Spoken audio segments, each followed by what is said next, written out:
Here's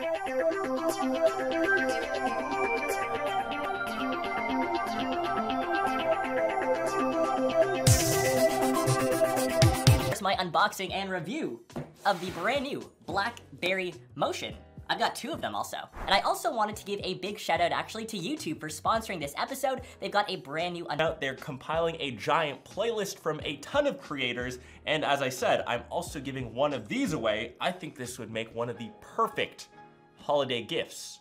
Stocking stuffers. And I had the Pearl to Bold. Now I'm actually using the Key 1 mainly for work. This thing crushes emails and it's my main go-to device. And I've actually been using the Motion for a little while. We will though unbox the brand new unit just to make sure you know what's inside, but I will give away the untouched one and unblemished one for all of you peeps. So you can see on top of Blackberry Motion, the secure smartphone.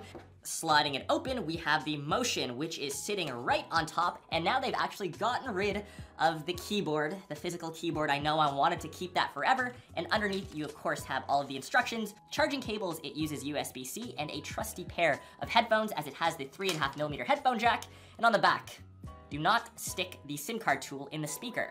You would not want to do that. Thanks, Blackberry. So the Motion, they've gotten rid of the physical keyboard. They've gone now for a 5.5-inch display. It's the first time now that we've got a Blackberry that's IP67 certified, which means you can take this into water, should be protected by dust. The 5.5-inch display is a 1080p panel. It isn't gonna wow you. It doesn't have the same black levels like AMOLED or OLED displays have. I still think I prefer the screen over on the Key 1 just because it's smaller. It makes things, I think, a tad bit sharper. It's a bit of a chunky phone, to be honest. I feel like there's some extra space around the bezels. We have the fingerprint sensor right in the middle, which is also the home button. It does feel like a solid device with metal around the outsides, and the Kevlar finish on the back gives it a very premium feel. Around the sides of the device, I'm a bit confused about the location of the convenience key, which is usually where the on and off button is. That unfortunately is underneath the volume rocker, and I find myself pressing this to turn off the phone, but it now just launches one of the shortcuts that I have. I've got mine set to YouTube, of course.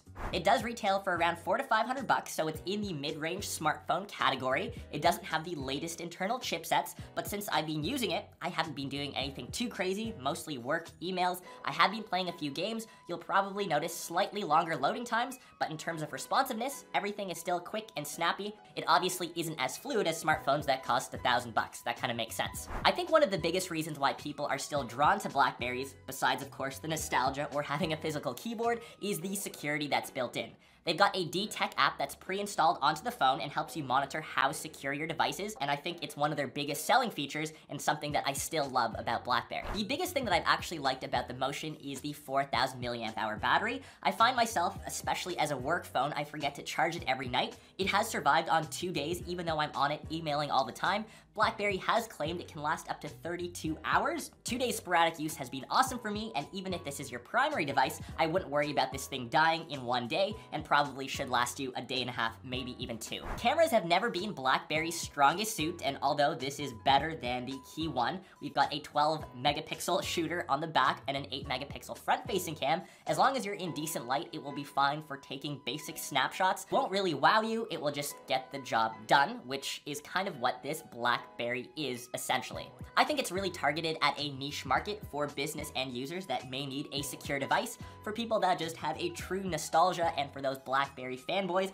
that can't let these guys go. It's a pretty good phone. But remember, you can win one of these devices and you can be the judge yourself. Hope you guys enjoyed this unboxing and review of the Blackberry Motion, and